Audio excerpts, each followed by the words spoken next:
SSRM politics প্লাসে রাজনীতি নিয়ে কথা বলবো। সমসাময়িক রাজনীতি আমাদের আলোচনার বিষয়। আমাদের সঙ্গে তিনজন অতিথি আছেন যারা অনেকক্ষণ আমাদের স্ক্রিনে আছেন। তাদেরকে জানিয়ে তারা নিশ্চয়ই জানেন যে সাবেক তথ্যমন্ত্রী হাসানুল হক ইনু তিনি আমাদের সঙ্গে নিউজার এক্সট্রা ছিলেন, তিনি পলিটিক্স প্লাসেও তাকে আমরা পাচ্ছি। আর নতুন দুজন অতিথি আমাদের সঙ্গে যুক্ত হয়েছেন, তাদেরকে পরিচয় করে দিয়ে আমাদের সঙ্গে আছেন বিএনপি চেয়ারপারসনের উপদেষ্টা অ্যাডভোকেট তৈমুর আলম খন্দকার এবং আছেন বাংলাদেশ আওয়ামী লীগের তথ্য গবেষণা বিষয়ক সম্পাদক অ্যাডভোকেট আফজাল হোসেন। দুজন অতিথিকে বটেই, তিনজন অতিথিকেই ধন্যবাদ জানাই আমাদের সঙ্গে এই আলোচনায় যুক্ত হবার জন্য। আমরা দুজন নতুন অতিথির কাছে যাবার আগে হাসানুল হক ইনু, আপনার সঙ্গে কথা বলছিলাম এর আগের অনুষ্ঠানে, আমরা একটু অভ্যন্তরীণ রাজনীতির দিকে যদি একটু চোখ ফেরাই তাহলে একটু বিশ্লেষণ তো নিশ্চয়ই আপনার কাছে শুনতে চাইবো, আপনার অভিজ্ঞতার কথাও শুনতে চাইবো। আমরা আজকে বেগম খালেদা জিয়ার একটা বক্তব্য পেয়েছি যে কারাবন্দী বিএনপি নেত্রী খালেদা জিয়া তিনি নিজেদেরকে বিরোধী দল দাবি করেছেন এবং বলেছেন যে বিরোধী দল শুধু সংসদেই হয় না, সংসদের বাইরেও বিরোধী দল হয় এবং সরকারের বিরুদ্ধে যে চাপ প্রয়োগ প্রেশার গ্রুপ হিসেবে তার দল আসলে কাজ করবে। যদিও বিএনপি বা ঐক্যজোট থেকে যে যারা নির্বাচিত হয়েছেন তারা শপথ নেবেন কি নেবেন না এই বিষয়ে আমরা একটা অবস্থানের কথা জানি, এখনও ঝুলে আছে পুরো বিষয়টি, এবং বিরোধী দল কারা হবেন এ বিষয়ে আমরা বিস্তর আলোচনা গত কয়েকদিনে করে ফেলেছি। এই বিষয়টি নিয়ে আপনি কি বিশ্লেষণ করবেন? জি, ধন্যবাদ। সংসদের নিয়মে চলে, সুতরাং সংসদের সংখ্যাগরিষ্ঠ দল আওয়ামী লীগ এবং সেখান থেকে সংসদ নেতা নির্বাচিত হয়েছেন এবং সংসদে তারপরে জাতীয় পার্টি তারা আনুষ্ঠানিকভাবে তারা বিরোধী দলে থাকার ইচ্ছা প্রকাশ করেছেন। স্বাভাবিকভাবেই সংসদীয় পদ্ধতিতে এটা নিষ্পত্তি হয়ে গিয়েছে, এটা নিয়ে কোনো তর্ক বিতর্কের জায়গা নেই আর কি। আর সংসদের বাইরে রাজপথের সংসদ, যেটা রাজপথের সংসদে বিরোধী দল কারা কিভাবে থাকবেন সেটা পরিস্থিতি বলে দিবে, ভবিষ্যতের কাজের মধ্য দিয়ে বলে দিবে। বহুজনা মুখে বলে বিরোধী দল, কিন্তু রাজপথের সংসদে সেইভাবে থাকেন না। যেরকম অতীতে মনে করেন যে জনজীবনে যে গুরুত্বপূর্ণ সমস্যা, সেই সমস্যাগুলো যখন 9 সালের পরে যখন বিএনপি এবং বেগম খালেদা জিয়া নিজে সংসদে ছিলেন, তখন যদি আমি খুব মনোযোগ দিয়ে খেয়াল করি যে যেসব বিষয়গুলো বিরোধী দলের কথা বলা উচিত ছিল সেগুলো বলেননি তারা। কিন্তু পোশাক শিল্পের সমস্যা, সার বীজের সমস্যা, এরকম আমি পানির সমস্যা, বিভিন্ন রকম জনজীবনের সমস্যা যেগুলো প্রতিনিয়ত ঘটছিল, সেখানে সরকারের যে সংসদ সদস্যগণ তারা যত সোচ্চার হয়েছে ততটুকু সোচ্চার কিন্তু হয়নি। সেই দিক থেকে আমি বলবো যে সংসদে বিরোধী দলের আনুষ্ঠানিক এই লেভেল থাকলেও সংসদে আপনি বিরোধী ভূমিকা পালন করছেন কি না সেটা দেখার বিষয় রয়েছে। সুতরাং আর রাজপথে আমি সেটা বলবো, গত 10 বছরে রাজপথে সরকারের উৎখাতের বিষয় ছাড়া জনজীবনের যাপিত জীবনের কোনো সমস্যা নিয়ে বিএনপি মাথা ঘামাতে আমি দেখিনি। সুতরাং রাজপথের সংসদে কে বিরোধী দল হবে, সেটা বিএনপি হবে নাকি কমিউনিস্ট পার্টি হবে নাকি বাম ঐক্যফ্রন্ট হবে নাকি অন্যরা হবে, সেটা দেখার বিষয় রয়েছে। এই ব্যাপারে কোনো ভবিষ্যৎবাণী আমি করতে চাচ্ছি না। সেটা সামনের দিনগুলোতে আরও কিছু ঘটনা ঘটবে যার হয়তো আমরা বুঝতে পারবো। আমরা একটু তৈমুর আলম খন্দকার, আপনার কাছে যে বিষয়টা নিয়ে, এই বিষয়টা নিয়েও আপনার কাছে একটু জানতে চাই যে আসলে বিএনপির সাম্প্রতিক অবস্থানটা কি সেটা জানতে চাই। আর জামাতের সঙ্গে থাকা না থাকা নিয়েও আমরা আসলে গণমাধ্যমে বিভিন্ন আলোচনা দেখতে পাচ্ছি। ডক্টর কামাল হোসেন তিনি আসলে বলেছেন যে তিনি বিএনপিকে অনুরোধ করবেন, আবার বিএনপি বিষয়টি কি আসলে গুরুত্ব সহকারে দেখছেন, এই বিষয়টিও আসলে এক ধরনের রাজনৈতিক আলোচনা আছে, আপনার কাছে শুনতে চাই। জি, ধন্যবাদ আপনাকে। আমি একটু শ্রদ্ধ সম্মানিত ইনু ভাইয়ের কথা রেয়াজদের একটু কথা বলতে চাই। সেটা হলো বিরোধী দল কিন্তু সংসদের বিরোধী দল কিন্তু জাতীয় পার্টি আগেও ছিল, কিন্তু এরশাদ সাহেব নিজেই বলছেন যে মানুষ আমাদের গৃহপালিত বিরোধী বলে। কেন বলে? যে ওনারা ঐক্যজোট হইয়া তাদের যে নির্বাচন, তারা যে জনগণ যে তাদের যে ম্যান্ডেট দিছে কি দেয় নাই, কিন্তু তারা নির্বাচনটা করছে কিন্তু ঐক্যজোটে, মহাজোট সম্ভবত মহাজোটের ব্যানারে তারা নির্বাচন করছে এবং মাননীয় প্রধানমন্ত্রীকে তারা তাদের সর্বোচ্চ নেতা মাইনি তারা নির্বাচিত করছে। গত টার্মে তারা মন্ত্রিসভায়ও ছিল। মন্ত্রিসভায় তারা ছিল, প্লাস এই জাতীয় পার্টির যিনি চেয়ারম্যান তিনি মাননীয় প্রধানমন্ত্রীর দূত হিসাবেও তিনি সরকারের কোষাগার থেকে বেতন ভাতা সুযোগ সুবিধা সব ভোগ করছেন। সেই অবস্থায় জনগণ তাকে কতটুকু বিশ্বাস করবে এই দলটাকে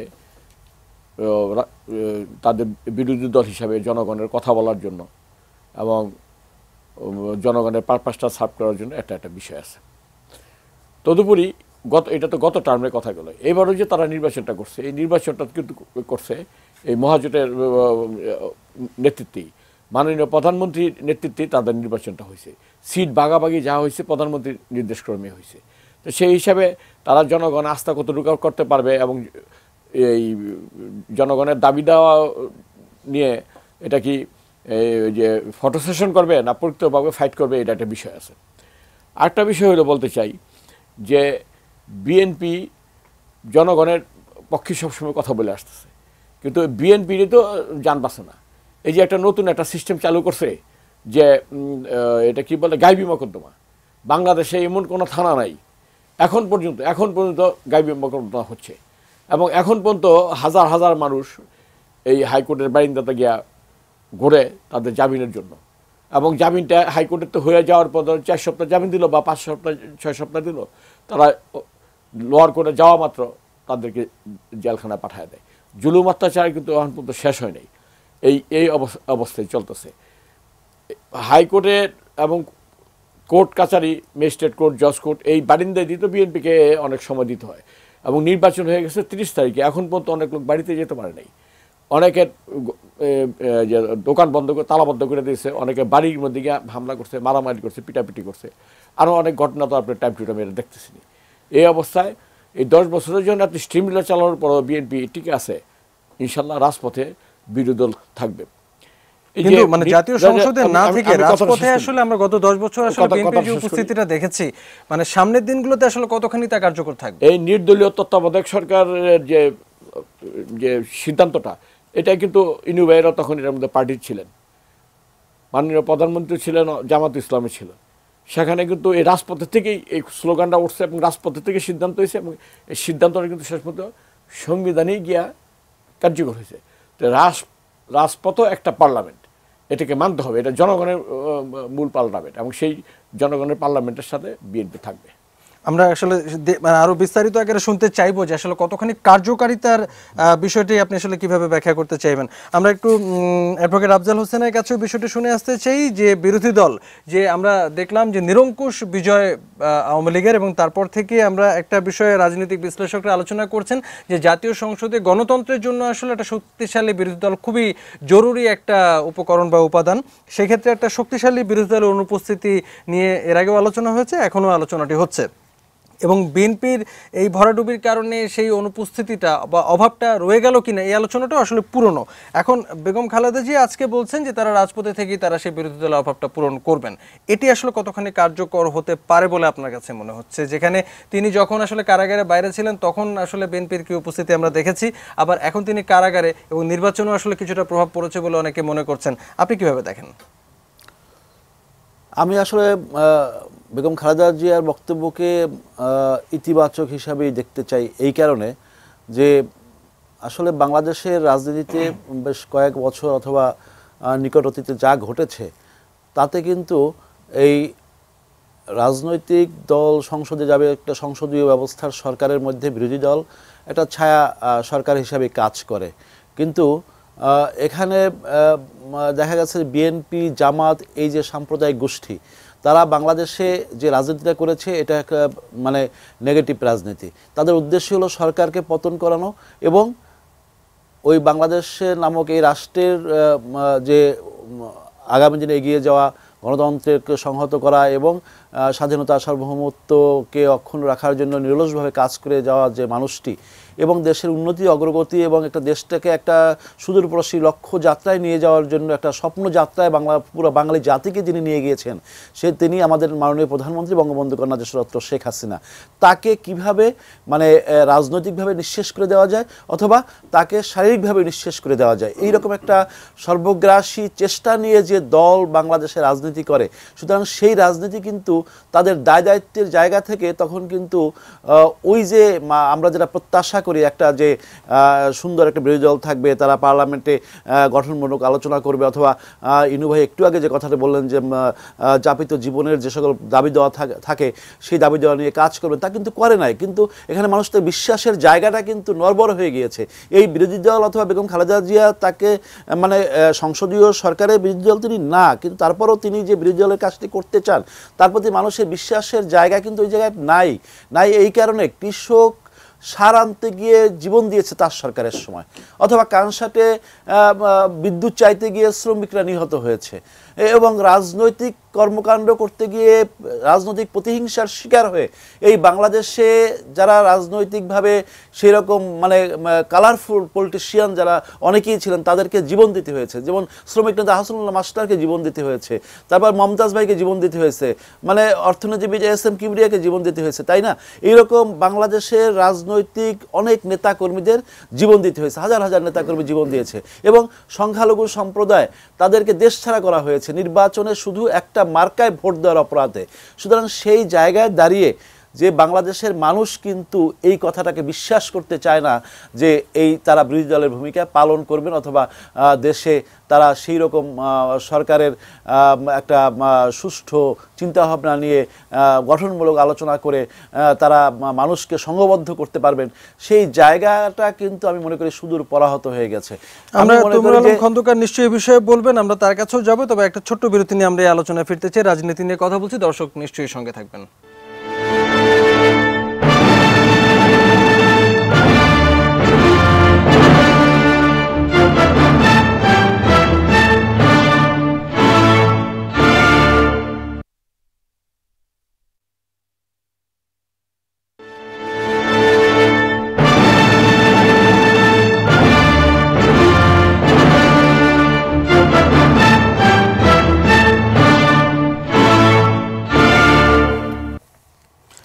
SSRM পলিটিক্স প্লাসে আমরা আছি, রাজনীতি নিয়ে কথা বলছি। তিনজন অতিথি আমাদের সঙ্গে আছেন। সাবেক তথ্যমন্ত্রী হাসানুল হক ইনু। আমরা একটু এই প্রসঙ্গে একটু জামাত প্রসঙ্গে একটু আলোচনায় আসতে চাই। আমরা গত কয়েকদিনে দেখলাম যে জামাতকেও যুদ্ধাপরাধের দায়ে বিচারে আনা যায় কিনা এজন্য আইন সংস্কারের একটা উদ্যোগ নেওয়া হচ্ছে। এ বিষয়ে আমরা কয়েকজন মন্ত্রীর কথাও আমরা শুনেছি, এবং প্রবীণ বা সিনিয়র আইনজীবীরাও ব্যাপারটিকে আসলে এক ধরনের স্বাগত জানিয়েছেন। আর এই আলোচনাটা অনেক পুরনোও বটে। আর সাম্প্রতিক সময় আমরা আরেকটি ব্যাপারও দেখছি যে কামাল হোসেন যেমন বলছেন যে জামাত সঙ্গে থাকলে তিনি আসলে ঐক্যফ্রন্ট করতেন না, এরকম একটা কথা তিনি আগেও বলেছেন, রিসেন্টলি আবারও বলেছেন। আবার বিএনপি ব্যাপারটিকে আসলে খুব বেশি যে গুরুত্ব দিচ্ছে তেমনটিও না। পুরো ব্যাপারটি আসলে কোন দিকে যাচ্ছে? দেখুন না, ৭৫-এর বঙ্গবন্ধু হত্যাকাণ্ডের পরে সামরিক শাসকরা গায়ের জোরে ৭১-এর ভাগাড় থেকে জামাত, যুদ্ধ অপরাধী এবং জঙ্গি সন্ত্রাসীদেরকে বাংলাদেশের রাজনীতির উপরে চাপিয়ে দেয়। তারপরে লম্বা সময় পার হয়েছে। জামাত একটা অগণতান্ত্রিক শক্তি, এবং জামাতের সদস্যরা যেরকম যুদ্ধ অপরাধের সঙ্গে জড়িত, জামাত দলগতভাবে যুদ্ধ অপরাধের সঙ্গে জড়িত, ঘোষণা দিয়ে জড়িত। সুতরাং নাজি জার্মানির হিটলারের যে নাজি দল, দলগতভাবে নাজি দলটা আপনার যুদ্ধ অপরাধের সঙ্গে জড়িয়ে পড়ে। সুতরাং আমরা ব্যক্তির বিচার হচ্ছে বা চলছে, কিন্তু দলগতভাবে জামাতের বিচারটা এবং নিষিদ্ধ করার বিষয়টা আমরা দীর্ঘদিন ধরে বলে আসছি।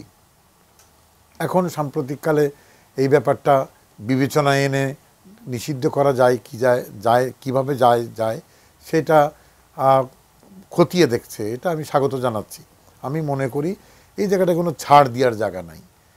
সুতরাং আপনি জামাতকে বাদই দিতে হবে, এবং জামাতকে রাজনীতির থেকে বিদায় জানাতে হবে, এবং জামাতের সঙ্গে যারা সম্পর্ক রাখবে এইভাবে হোক আর ওইভাবে হোক তারা গণতন্ত্রের বন্ধু হতে পারে না। আচ্ছা, জামাতকে মানে বাদ দেওয়ার প্রক্রিয়াটা একটা দীর্ঘমেয়াদী প্রক্রিয়া, এবং সেটি আসলে সরকারও অনেক স্পর্শকাতর হিসেবে খুবই সূক্ষ্মভাবে পর্যবেক্ষণ করছে। সেটি আমরা আসলে বিভিন্ন বিশ্লেষণে আসলে আমরা ব্যাপারটা দেখেছি। আমরা যে ব্যাপারটা বুঝতে চাই সেটা হলো সারা দেশে জামাতের তো সাংগঠনিক কিছু না কিছু অবস্থান বা কিছু না কিছু শক্তি তো আসলে রয়ে গেছে।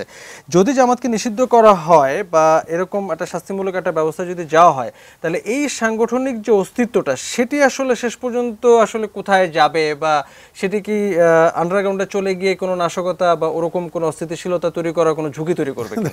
দেখেন, ডাকাতদের দল থাকে, ডাকাতের ডাকাতের দল দমন করলে ডাকাতের দল এদিক ওদিক কী করবে ওটা নিয়ে ডাকাত দমন করা হয় না, কিন্তু ডাকাত সর্দারকেও দমন করতে হয়, ডাকাতের দলকেও দমন করতে হয়। যে কয়দিন ছিটেফোঁটা এদিক ওদিক করবে সে কয়দিন আমরা উৎপাত সহ্য করব, তারপর ধ্বংস হয়ে যাবে। সুতরাং এইখানে সেই 18 শতকে ইউরোপে যখন নৈরাজ্যবাদীরা আসে, নৈরাজ্যবাদীদের দমনই করতে হয়, বর্জন করতে হয়, দমন করতে হয়, খালি বর্জন করলে হয় না। সুতরাং জামাত আত্মগোপনে চলে গেলে ভয়াবহ সব কাণ্ড কারখানা করবে, এসব তত্ত্বের সঙ্গে আমি একমত না। আচ্ছা, আপনি একটা গণতন্ত্রের শত্রুকে ধ্বংস করবেন। সুতরাং নিষিদ্ধ হয়ে যাওয়ার পরে কেউ যদি জামাত দলগতভাবে চালায়, আইনের চোখে দোষী ধরবেন, কারাগারে পাঠাবেন, বিচার করবেন, সাজা দিবেন।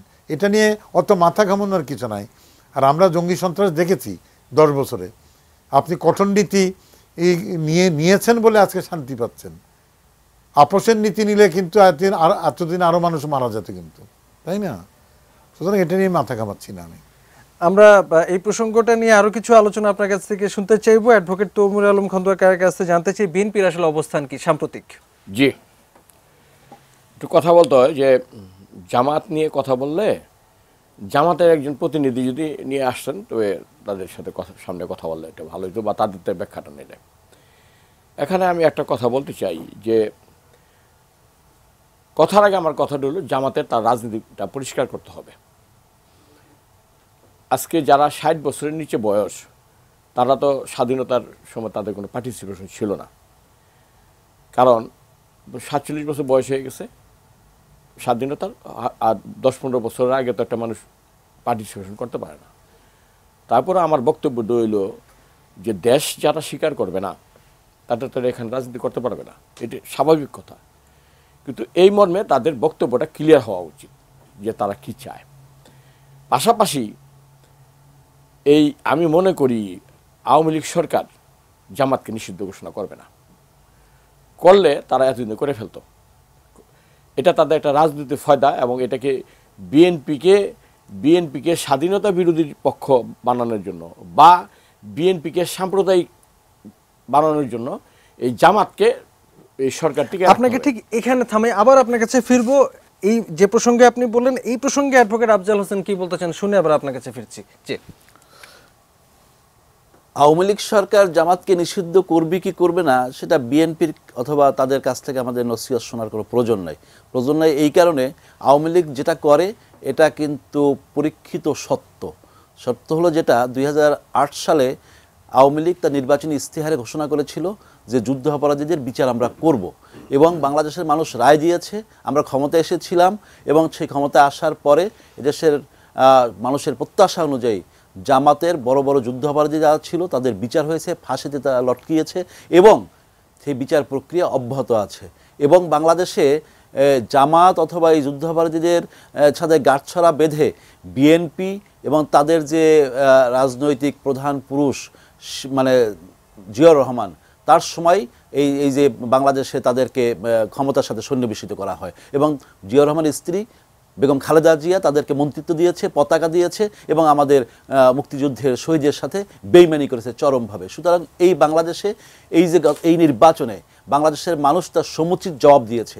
বঙ্গবন্ধু কন্যা শেখ হাসিনার পক্ষে রায় দিয়ে এদেশের মানুষ জামাতকে উৎখাত করেছে, জামাতের সহযোগী হিসাবে বিএনপিও উৎখাত হয়েছে। এবং সেই কারণে বলি যে আজকে এই যে বাংলাদেশে জামাতের কোনো প্রতিনিধি আসলে আলোচনাটা হতো, এখানে আমি এই জামাতের কোনো প্রতিনিধির সাথে কখনই বসতাম না, ইনু ভাই তো বসবেনই না। সুতরাং ওটাও একটা কাল্পনিক বিষয়। সুতরাং বিএনপি তৈমুর ভাই তাদের সাথে বসতে পারেন, আলোচনা করতে পারেন। আর বাংলাদেশে এই যে জামাতের সাথে বিএনপির যে গাঁটছড়া অথবা তাদের যে রাজনীতি, এই রাজনীতি আজকে নতুন না। বাংলাদেশে বঙ্গবন্ধু হত্যাকাণ্ডের পরে বিএনপি অথবা রাজনৈতিক দল তারা জামাতকে যেভাবে এনেছে, এবং বাংলাদেশে সাম্প্রদায়িক রাজনৈতিক দল জি। হ্যাঁ, এবং আপনার কাছে তাদের আবারও কাছ ফিরবো, আবারও থেকে ফিরবো আপনার জামাত কাছে একটু তোষণ তুমি অথবা আলম জামাতকে তোষণ করবে, এটাই তাদের নীতি। কারণ তারা এই বাংলাদেশটাকে বিশ্বাস করে না, এবং তারা যতই মুক্তিযুদ্ধের মানে ধারক হিসাবে তাদেরকে ব্র্যান্ডেড করার চেষ্টা করছে, কিন্তু মনে প্রাণে তারা পাকিস্তানপন্থী এবং পাকিস্তানি ভাবধারা প্রতিষ্ঠা করার জন্যই তাদের সর্বপ্রকার চেষ্টায় এই বিএনপির ছিল। অনেক ধন্যবাদ। আমরা আবারও আপনার কাছে ফিরবো। তুমি আলম খন্দকার তখন কথা বলছিলেন। জি, যে কথাটা বলতে চাই, আফজাল হোসেন কয়েকটি পয়েন্ট বলেছেন, জি, আপনি জি। চাইলে তার প্রেক্ষাপটও বলতে পারেন। জি, সেটা হলো সাম্প্রদায়িকতা। বিএনপিকে সাম্প্রদায়িক বানানোর চেষ্টা করা হয়। বাংলাদেশ কিন্তু সাম্প্রদায়িক দেশ না। বাংলাদেশের জনগণ, এটা ইন্ডিয়ার জনগণ যেটা পছন্দ করে, ইন্ডিয়াতে যে সাম্প্রদায়িকতা হয় বা এখন মিয়ানমারেতে যেটা হচ্ছে, বাংলাদেশে কিন্তু সাম্প্রদায়িকতা মানুষ পছন্দ করে না, এটা হোল। আর এই আওয়ামী লীগ যেটা করে, যে তাদের ইয়ের মধ্যে, সংবিধানে তাদের ম্যানিফেস্টোর মধ্যে ছিল যে যুদ্ধ অপরাধের বিচার করবে, তারা করছে, কিন্তু ম্যানিফেস্টোর মধ্যে কিন্তু এই কথা তারা বলে নাই যে, বা তা শোনা যায় নাই, বা তারা কার্যকর করে নাই যে আমরা ক্ষমতায় গেলে জামাতকে ব্যান করব। পাশাপাশি অনেক কিছুই তারা করছে যেটা নিয়ে তাদের ম্যানিফেস্টোর মধ্যে ছিল না। ক্ষমতায় গেলে নির্দলীয় তত্ত্বাবধায়ক সরকারের অধীনে নির্বাচন তারা সংবিধান থেকে উড়াই দিবে, মুছে ফেলবে, এই কথা কিন্তু ছিল না, কিন্তু তারা এটা করছে। তা এখন সাম্প্রদায়িক কথাটা কেন বানায়? বিএনপিকে সাম্প্রদায়িক বানানোর চেষ্টা করা হয় এই জন্য যে, যেহেতু এদেশের লোক এটা পছন্দ করে না। এখন আমরা ভোটে দাঁড়াইছি, মানুষ চা খাওয়া পছন্দ করে না, তা আমরা বলবো যে চায়ের বিরুদ্ধে বলতে হবে যে চা। আপনি তখন একটা কথা বলছিলেন যে আওয়ামী লীগ আসলে কখনোই জামাতকে নিষিদ্ধ করবে না, তো সেখানে আওয়ামী লীগের পক্ষ থেকে এটা বলা হচ্ছে যে অতীতের উদাহরণ দিয়ে যে যা ইশতেহারে বলা হয়েছে, প্রতিশ্রুতি দেওয়া হয়েছে, সবই করা হয়েছে। আমি এখন আমি দেখতেছি, যেটা তো আমার একটা রিডিং, আমার রিডিংটা ভুলও হইতে পারে, সেই রিডিংটা হলো এই যে আওয়ামী লীগ সবই করতেছে, কিন্তু জামাতের বিরুদ্ধে এত কথা বলতেছে, জামাতে সাম্প্রদায়িক দল বানাইছে, যুদ্ধ অপরাধ বানাইছে, সব কিছু করছে, যুদ্ধ অপরাধে বড় বড় নেতাদের ফাঁসি দিয়ে দিছে, কিন্তু তাদের নিষিদ্ধ করে না কেন? তাদের নিষিদ্ধ করে না একমাত্র বিএনপিকে তার আটকানোর জন্য। এখন প্রশ্নটা হলো যে, যেই কথাটা বলে সাম্প্রদায়িকতা, আমরা কিন্তু সাম্প্রতিক সময় কিন্তু আমরা দেখেছি গত 2-3 দিনের যে আপডেট, সংখ্যালঘুরে কিন্তু আমরা নমিনেশন দিছিলাম। এই গয়েশ্বরচন্দ্র রায় আমাদের একজন সিনিয়র নেতা, তারেও তো পিঠে তার মাথা ভেঙে দিছে। এবং বিএনপির অনেক দেরি করছে, অনেক যারা ক্যান্ডিডেট ছিল, অনেক ক্যান্ডিডেটে হামলা হয়েছে, অনেক ক্যান্ডিডেটের জেলখানায় দেওয়া হয়েছে, অনেকটা মারপিট করা হয়েছে, বাড়িঘর জ্বালাই দেওয়া হয়েছে। এরপরেও তো বিএনপি নির্বাচনটা করতে চাইছে, কিন্তু নির্বাচনটা তো আপনি যে কথাটা আসলে যে নির্বাচনে সংখ্যাগরিষ্ঠ লোক দিয়ে দিচ্ছে, নিরঙ্কুশ সংখ্যাগরিষ্ঠরা এই বর্তমান সরকার পাইছে, এটার বাইরেও তো একটা কথা আছে যে এই দেশের জনগণ কত পার্সেন্ট জনগণ বা কয়জন লোক এখানে ভোট দিতে পারছে। এই যে বিএনপি যে কটা ভোট পাইছে, এই ভোটও তো আওয়ামী লীগই দিয়ে দিছে। ওই যে কেন্দ্রে তার অন্য কোনো লোক যেতে পারে নাই। প্রশাসন, পুলিশ প্রশাসনে দিয়ে এমনভাবে এটা ক্যাপচার করে রাখা হয়েছে যে, আরে ডক্টর কামাল হোসেন সাহেবটা কথা বলছি যে ভোট ছিল 30 তারিখে, পাহাড়িতে গেছি 30 তারিখে, ওটা 29 তারিখে তো ভোট শেষ হয়ে গেছে। এটা কামাল হোসেন সাহেবের বক্তব্য, এবং এই ধরনের বক্তব্য তো আরও আসতেছে, বিভিন্ন পত্রপত্রিকায় কথাটা উঠে আসতেছে। সব কথা তো আর উড়িয়ে দেওয়া যাবে না। আর কী ধরনের নির্বাচন হয়েছে এটা তো আপনার মিডিয়ার লোক সবাই জানেন। আমরা আপনার কাছে আবারও ফিরবো। আমরা এই সুযোগে আরেকটি বিরতি নিয়ে আমাদের এই আলোচনায় ফিরতে চাই। দর্শক, আমরা আলোচনায় আছি, থাকবো, এটা ছোট্ট বিরতি পর ফিরছি, সঙ্গে থাকবেন।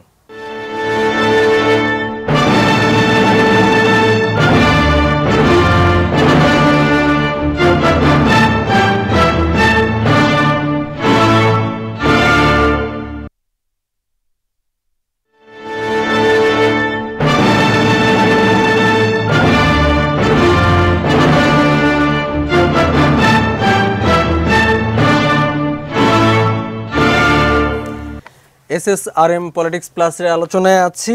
আমাদের সঙ্গে 3 জন অতিথি আছেন। আমরা সাম্প্রতিক সমসাময়িক রাজনীতি নিয়ে কথা বলছি, এবং আমরা বিরতিতে যাবার আগে কথা বলছিলাম জামাতে ইসলামী প্রসঙ্গে, এবং সেই বিষয়ে আমরা আবারও ফিরবো। এই জামাত প্রসঙ্গে আলোচনা হয়তো আমাদের আরও দীর্ঘায়িত হবে, তবে আমাদের সঙ্গে সাবেক তথ্যমন্ত্রী আছেন হাসানুল হক ইনু, এবং আপনাকে যেহেতু পেয়েছি ফেলো অবধারিতভাবে শুধু আপনার জন্য একটা প্রশ্ন আসলে মানে হয়তো করতেই হয়, সেটা হলো মন্ত্রিসভা।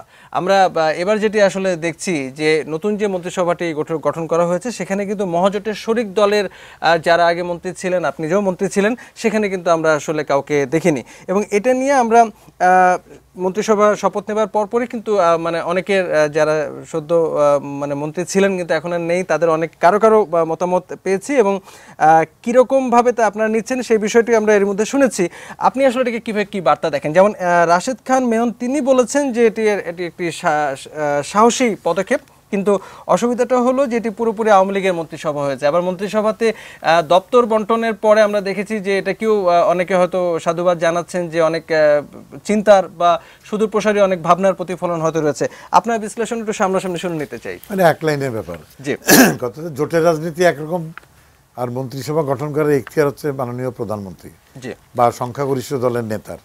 শেখ হাসিনা প্রাথমিকভাবে একটা মন্ত্রিসভা দেশবাসীকে উপহার দিয়েছে, আমি স্বাগত জানাচ্ছি এবং তার যাত্রা শুভকামনা করছি। আর জোটের রাজনীতি আছে, আমি মনে করি যে যে জোটের ভিত্তিতে আমরা নির্বাচন করেছিলাম এবং গত 8 সালে নির্বাচন করেছিলাম, 10 বছরে জোটের যে রাজনৈতিক লক্ষ্য কিছু অর্জন করেছি, কিছু এখনো বাকি আছে। সুতরাং আগামী 5 বছরটা 75-এর পরে যে সামরিক শাসন এবং সাম্প্রদায়িকতা যে জঞ্জালের এখনও যে ছিটে ফোটা পদচিহ্নগুলো রয়ে গিয়েছে সেগুলো পরিষ্কার করা আর মহান দায়িত্ব জোটের রয়েছে, সেই কাজটা করতে হবে।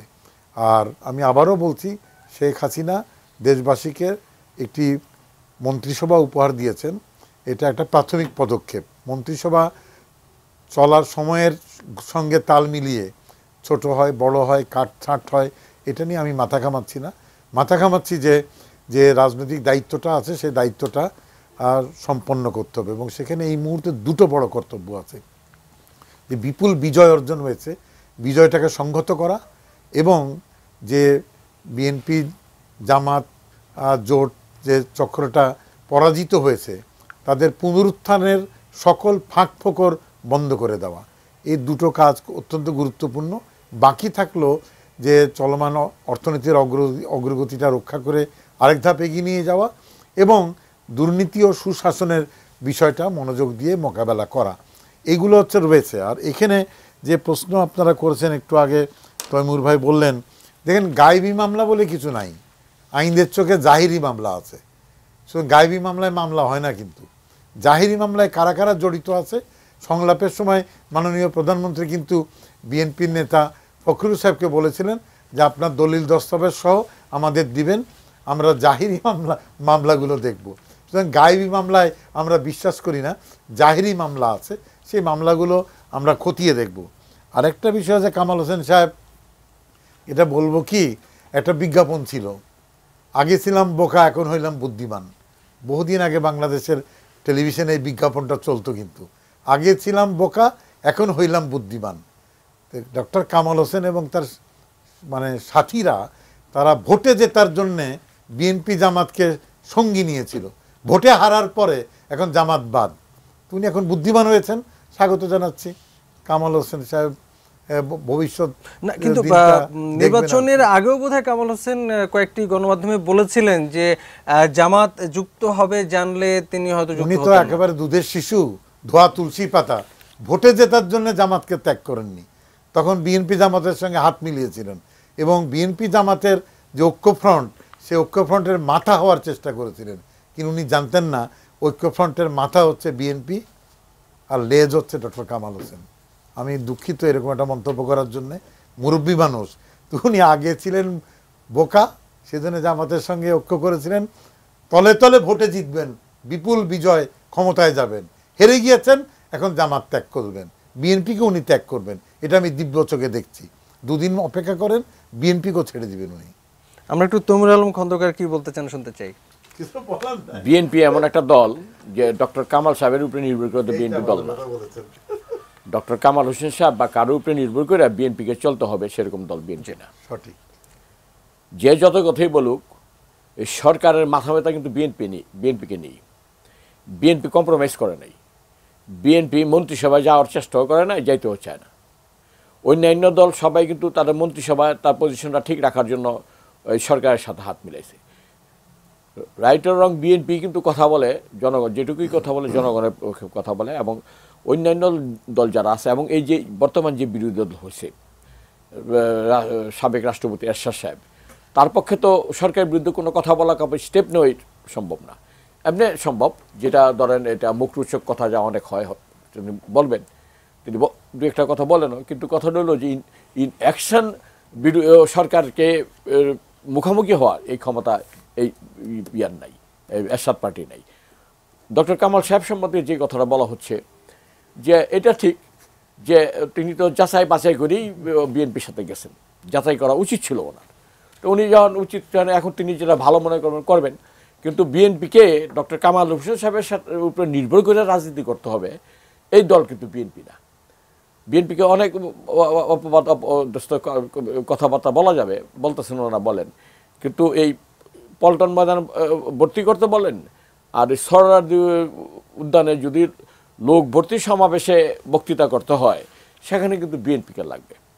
অতএব বিএনপিকে আইসোলেটেড করে সরকারও যে বলতে পারবে যে বিএনপি দেশে নাই, ফুদিয়া উড়াই দেবে, সেই অবস্থান সরকারেরও নেই, বিএনপিরও নেই। আচ্ছা, বিএনপির একটা প্রসঙ্গ আমি একটু মনে করে দিতে চাই যে প্রধানমন্ত্রী শেখ হাসিনা কিন্তু কয়েকবারই এটা বলেছেন যে মনোনয়ন বাণিজ্যের একটা কথা আসলে বিএনপির মনোনয়নের ক্ষেত্রে বেশ আলোচনা হচ্ছে, এবং প্রধানমন্ত্রী শেখ হাসিনা তিনি কয়েকবার বলেছেন, আজকেও সম্ভবত বলেছেন যে মনোনয়ন বাণিজ্যের কারণেই আসলে বিএনপির এই ভরাডুবি। আপনি এই বিষয়ে কি কিছু বলবেন কিনা? আমি ওই ব্যাপার আমি কোনো কথা বলতে চাই না, তবে আমি এই কথাটা বলতে চাই না, নিশ্চয়ই আফজাল ভাইয়ের কাছে কোনো বলতে চাই নিশ্চয়ই আপনি বলবেন। না, এই কথাটা আমি বলতে চাই যে যিনি যে কথা বলবেন প্রমাণের দায়িত্ব তার। আমি তো বলি নাই যে বিএনপি মনোনয়ন বাণিজ্য করছে, এটা আমি বলি না। আমি যদি বলতাম তো এটা দায়িত্ব ছিল আমার, যেহেতু আমি দলটা করি না। আপনি নিজেও কিন্তু এবারে নির্বাচনে আসলে মনোনয়ন প্রত্যাশী ছিলেন, সেই অভিজ্ঞতা শুনতে চাই। তবে অভিজ্ঞতায় আমি আল্লাহর কাছে শুকরিয়া জানাই, আল্লাহ আমরা বাঁচাইছে যে আমি এই নির্বাচনে নমিনেশনটা হয় নাই। যেভাবে হোক দল ভালো মনে করেন বা যাকে ভালো দিচ্ছেন মনে করছেন, কিন্তু এইবার যে নির্বাচন হয়েছে এই ধরনের নির্বাচনে আমি যদি বেঁচে থাকি আমি যেতে চাই না। এই প্রকৃতপক্ষে মানুষের ভোটই তো হয় নাই। আমরা তো গলাবাজির কারণে বা যুক্তির তর্কের খাতিরে তর্ক অনেক করতে পারবো, কিন্তু ট্রু সেন্স যদি আমরা গভীরে যাই বা আমরা যদি একটা প্রশ্ন আসলে আমি মানে বিএনপির যে কোন নেতাকে পেলে আসলে নির্বাচনে বলতে করে আসছে, আপনাকেও একটু করা বাকি আছে, সেটা হলো যে আমরা একটা ব্যাপার আসলে দেখছিলাম যে নির্বাচনের দিন যেদিন ভোট গ্রহণ হলো সেদিন দেশের বেশিরভাগ ভোট কেন্দ্রে আমরা কিন্তু বিএনপির কোনো পোলিং এজেন্ট দেখিনি। বিভিন্ন বিএনপি নেতারা এক একজন এক এক কথা বলছেন, আপনার বক্তব্যটাও শুনতে চাই। বিএনপি তো আসলে নির্বাচন থেকে নিজেকে সরিয়ে নেয় না, থাকবো কেমনে? জি, পোস্টার ছাপাইতে গেছে ওই গিয়া প্রেসে গিয়া, কিন্তু আবার একই সঙ্গে মানে পোস্টার লাগাইতে গেছে ধরে নিয়ে গেছে। আর এই গাইবি মামলার কারণে তো মানুষ ঘরেই থাকতে পারে না। না, কিন্তু অ্যাকচুয়ালি নির্বাচনে ভোট গ্রহণের দিন পোলিং এজেন্টরা তো আসলে তাদের প্রার্থীর স্বার্থ রক্ষা করেন ভোট গণনা বা অন্যান্য আরো অনেক আনুষ্ঠানিকতার ক্ষেত্রে। যেখানে পোলিং এজেন্ট নেই সেখানে আসলে ভোট গণনা এই ব্যাপারটা নিশ্চিত করবেন কে? যারা পোলিং এজেন্ট হইতে পারে তাদেরকে যদি বাড়ি থেকে আপনি ধরে নিয়ে যান গিয়া, মানে এরকম পরিস্থিতি নিশ্চয়ই ভোট গ্রহণের এই যে আমি তো বললাম দিন নিশ্চয়ই ব্যাপারটা বোঝা যায়নি। তাহলে বিএনপি কেন শেষ পর্যন্ত নির্বাচনে থাকলো? নির্বাচনে থাকলো এই জন্য, এটা প্রমাণের জন্য যে তত্ত্বাবধায়ক নির্দলীয় তত্ত্বাবধায়ক যেই আন্দোলনের ইনুভাই একজন পার্টি ছিলেন, নেতা ছিলেন, যারা এই ড্রাফট করছেন, খসড়া তৈরি করছেন, তারাও তো এই নির্দলীয় তত্ত্বাবধায়ক সরকারের জন্য আন্দোলন করছেন।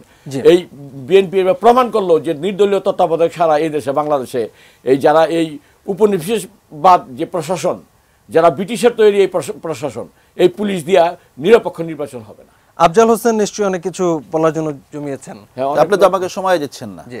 তো আমি যেটা বলতে চাই, তৈমুর ভাই যেটা শুরু করেছিলেন যে এই যে আপনি যেটা বললেন যে মনোনয়ন বাণিজ্যের কথা, এবং তৈমুর ভাইয়ের সাথে এই বিভিন্ন টক শোতে আমরা যখন উপস্থিত হই, ওনার নীতি আদর্শ দলের যাই হোক না কেন, উনি একজন সজ্জন ব্যক্তি, ওনার সাথে আমার খুবই ব্যক্তিগত আন্তরিকতার সম্পর্ক। এবং এই তৈমুর ভাই যখন মেয়র ইলেকশন করতে গেলেন ওনার কান্না আমি দেখেছি, আমার কাছে খুবই খারাপ লেগেছে। এবং পরবর্তীতে এবারও এই যে নমিনেশন দেওয়ার ব্যাপারে আমি মনে করি যে ওনার দল ওনার সাথে সঠিক আচরণটি করে না, যদিও তাদের দলের ব্যাপার।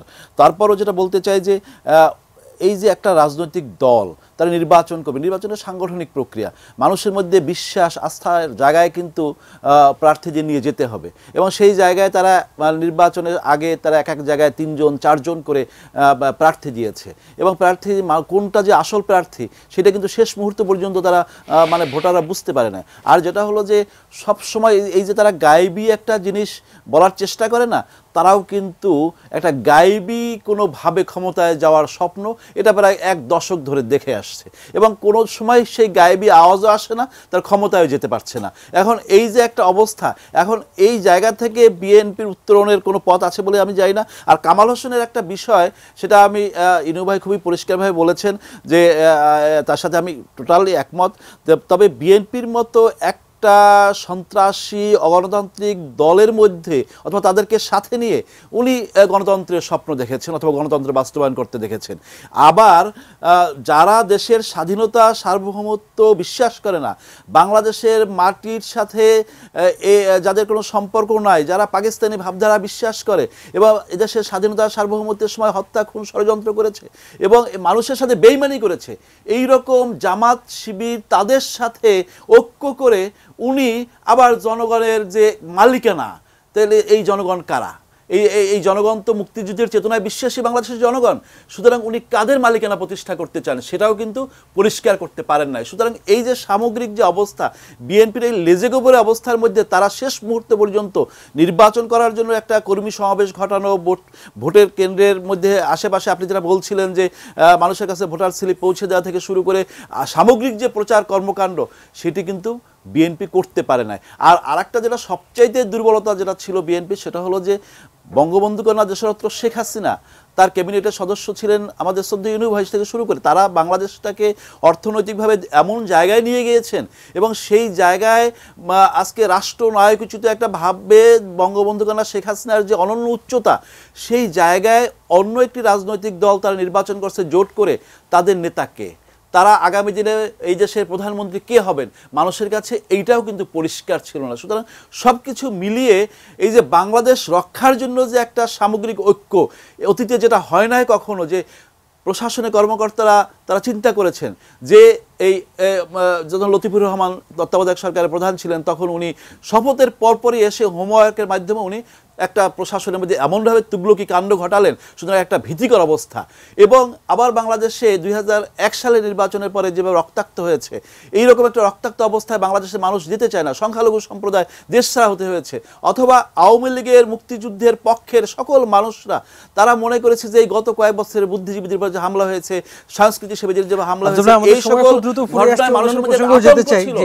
সকলে মিলে ঐক্যবদ্ধভাবে যে একটা মোর্চা তৈরি হয়েছে দেশবাসীর মধ্যে, তাতে কিন্তু আমাদের ধারণার বাইরেও আশাতীত ফল হয়েছে। এটা কিন্তু আমরাও কিন্তু এত ভালো ফল প্রত্যাশা করি না, কিন্তু ওই যে বিএনপির যে একটা বিএনপির প্রতি মানুষের যে একটা ধারণা, যে একটা শঙ্কা অথবা তাদের প্রতি একটা ভীতি, এই জায়গা থেকে মানুষ কিন্তু ঐক্যবদ্ধ হয়েছে। আর যেটা হলো যে ধন্যবাদ, আমরা একটু তৈমুর আলম খন্দকারের কাছে 1 মিনিটের জন্য আসলে যেতে চাই। একটা হলো যে জামাতের সঙ্গ থাকবে কি থাকবে না এই বিষয়ে চাপ আসলে গত 10 বছর ধরেই নানাভাবে বিএনপির উপর আছে, বিএনপিতে অভ্যস্ত। নির্বাচনে ভরাডুবি একটা বড় ভয়ঙ্কর চাপ নেতাকর্মী সবার জন্যই, আবার জামাতের প্রসঙ্গটি আবার নতুন করে একটা নতুন চাপ হিসেবে আসলো। এখন আসলে বিএনপি সামনের দিনগুলোতে কি করবে? এরকম একটা ভঙ্গুর একটা অবস্থা, মনোবল ভেঙে যাওয়ার মতো একটা অবস্থা, এরকম অবস্থায় প্রতিকূল অবস্থায় আসলে বিএনপির সামনের দিনগুলো কেমন হতে যাচ্ছে? ছোট করে 1 মিনিট। আমাদের যে আওয়ামী লীগের ভাইয়েরা আছেন তারা কিন্তু বক্তৃতার মধ্যে একটা কথা বলেন যে 21 বছর ক্ষমতায় যেতে পারিনি, আর আমরা তো 10 বছর। আমাদের 21 বছর ক্ষমতায় যেতে পারি নাই তা না, 21 বছর আমাদের ক্ষমতায় যেতে দেওয়া হয়নি। আমরা বলবো ওনাদের ভাষায়, ওনারা তো আমাদের বড় ভাই, আওয়ামী লীগ আগে সৃষ্টি হয়েছে না, যে বড় ভাইয়েরা বলছে যে 21 বছর যেতে দেওয়া হয় নাই। তা আমরা বলবো যে আমাদেরও 10 বছর ধরে যেতে দেওয়া হয় না, এখন যেতে দেওয়া হচ্ছে না। বিএনপি ঘুরে দাঁড়াবে, জামাত কোনো সমস্যা না, জামাত সমস্যা এই না, সমস্যা তো সৃষ্টি করেছে সরকার। যতক্ষণ পর্যন্ত যেমন শরিক দল বিএনপি কিন্তু যারা বামপন্থী তাদের সাথেও করছে, ঐক্য করছে, আবার জামাতের সাথেও করছে, কিন্তু হুজির সাথে ওই যে নিষিদ্ধ ঘোষিত কতগুলো দল আছে না বাংলাদেশে, হুজি, তারপর আর কি কি দল আছে, ওইসব দলের সাথে কিন্তু ঐক্য করে নাই। যতক্ষণ পর্যন্ত জামাত তার সরকার কর্তৃক নিষিদ্ধ না হবে ততক্ষণ পর্যন্ত তো জামাত তার রাজনীতি করার অধিকার আছে, সেই অধিকারে সে রাজনীতি করবে। কিন্তু বিএনপি কিন্তু জামাতের উপরে নির্ভর করে রাজনীতিটা করে না। বিএনপি এত বড় একটা দল, আওয়ামী লীগের সাথে, আওয়ামী লীগও বড় দল, এটা আমি অস্বীকার করতে চাই না, কিন্তু এই শরিক দলের উপরে নির্ভর করে বিএনপিকে রাজনীতি করতে হবে। তরুণ ভাই, আপনাকে অনেক ধন্যবাদ। আমাদের আলোচনা প্রায় শেষ করতে হবে। হাসানুল হক ইনু, আপনার কাছে এবার রাজনীতিবিদ হিসেবে না, সাবেক মন্ত্রী হিসেবে একটা প্রশ্ন এবং আলোচনাটা আসলে একটা উপসংহার টানবো আপনার কথাতে। শেষ লাইনটি আপনার কাছ থেকেই শুনবো।